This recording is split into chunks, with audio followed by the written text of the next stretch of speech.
Are you going to toss a coin to your Witcher? Season 2 of the Netflix fantasy adventure is just about here. Is it going to be on your binge list?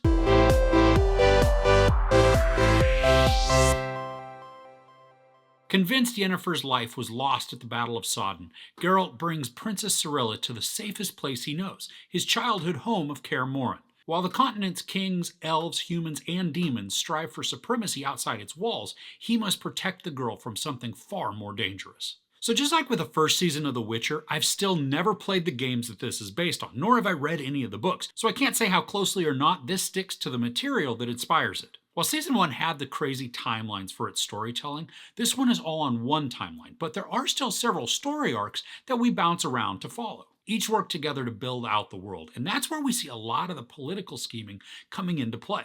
But we also get to spend a great deal of time at Kaer Morhen, and then traveling through the lands as Yennefer is trying to make her way to find Geralt. The political scheming was enjoyable as we watch the elves and humans engage in a lot of strife, and then arguments all surrounding trust and power. The themes that are examined in this segment even hold relevance in today's world as powers vie for control and use misdirection, doubt, and gaslighting to propel their own plans forward. One of the main focuses of the season is on Geralt and Ciri, and I really love the relationship and the dynamic between them. It's caring, but it's also tough, and they work well together, and I especially like how we're watching Ciri come into her own and not just want to be this helpless person who relies on her status or her lineage, but someone who can fight and defend themselves. But then that contrasts with what Geralt knows comes from a life of battle. It's great to watch their growth together as they both navigate the relationship, where Ciri can learn and become a warrior, but Geralt guides and ultimately has to trust her. And Geralt is like this reluctant father who values his responsibility, but is also torn at what the right direction truly is. And then we still get to see some of the wordless grunts from him, just to show his displeasure or his frustration. And I love these because they speak so much without words. And Ciri's journey is great to watch. I find her storyline the most engaging and intriguing, especially as we watch this young woman try to find where she fits in the world. And she reminded me a bit of Arya Stark with just her ferocity and then her pursuit of growth. There's also a ton of mystery surrounding Ciri and the memories or these visions that she sees.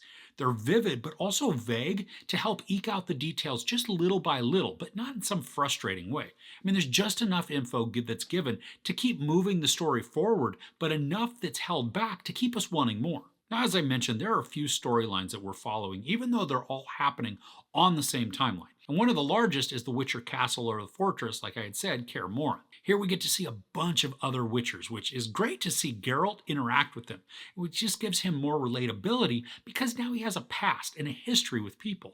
And they rib each other, share laughs, but then they also relive memories and even battle together. Now, I'm glad I had seen the animated movie The Witcher Nightmare of the Wolf a few months ago because it filled in some of the world and the lore for me. And it also introduced us to Vesemir, who then plays a fairly large role in part of this season. Now, I really enjoyed his storyline and the history and even tensions that he experiences with Geralt. And that relationship also helps to guide and influence Geralt's relationship with Ciri. Now, the creature designs are spectacular in this second season. I mean, they're all really unique and unsettling. Now, I don't want to describe them to you so that you can be surprised when they appear, but just suffice to say that they have characteristics that make them all wrong, but oh so right.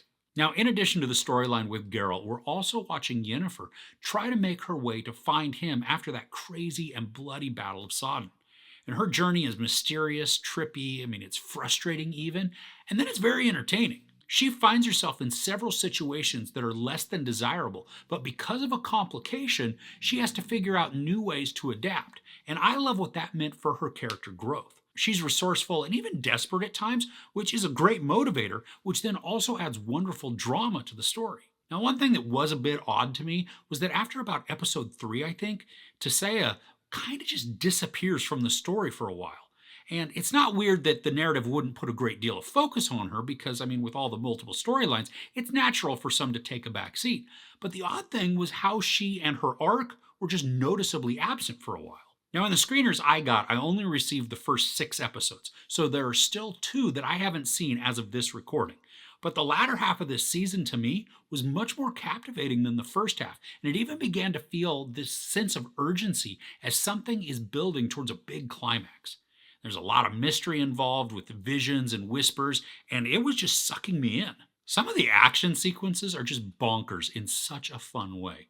As we get towards the finale in episode 6, there's this spectacular fight, and the camera work is awesome.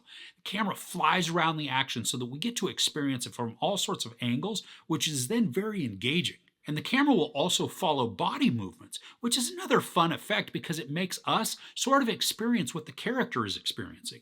So if they are pounced on and they fall to their side, the camera then follows them down and twists as their point of view changes. And it's not just in that particular episode that we have a great battle with some good camera angles, because there are multiple times that become exciting throughout the show. This one just stood out to me more because it felt like a longer sequence and it was certainly more grand in scale. Now for me, I enjoyed the second season a lot more than I did the first. I think some of that had to do with just trying to figure out the whole world and then the weird timelines. And honestly, if I were to go back and binge it all, maybe my enjoyment for that first season would increase more. But I had a lot of fun with the second season. The storytelling felt richer to me as well as more cohesive. And I loved watching the political drama play out and all of the scheming and posturing that's taking place. It feels real in some senses, which is then kind of scary, but I think truly what made this season for me is the drama and the mystery surrounding Ciri. Her relationship with Geralt is powerful and very engaging, and also relatable in certain aspects. The growth they both exhibit is hard not to be invested in, and then make them characters that you want to see succeed, even when it looks like things may not be headed in the most positive of directions. I'm so glad we get to see more of Geralt and him in his element with the other Witchers too. That camaraderie is humorous, but then also it works to feed into his dynamic with Ciri and their progression. And for me, watching him drink the potion and be able to see the transformation in his face and his eyes, that's a great effect. And I loved it because then I knew something awesome was just about to happen. I'm excited to see how this season wraps up, and it feels like we're headed to an awesome climax, just full of peril and probably a massive battle. The world feels on the brink of something huge, like it's reaching this breaking point, and when that time comes, it'll be explosive and exciting. There's sex, nudity, a ton of profanity, and a massive amount of violence. Now, I'm not going to give a firm score on this season because there are 2 episodes left that I haven't seen. And while I don't think it's going to fall off the rails and just have the show jump the shark, it is a possibility.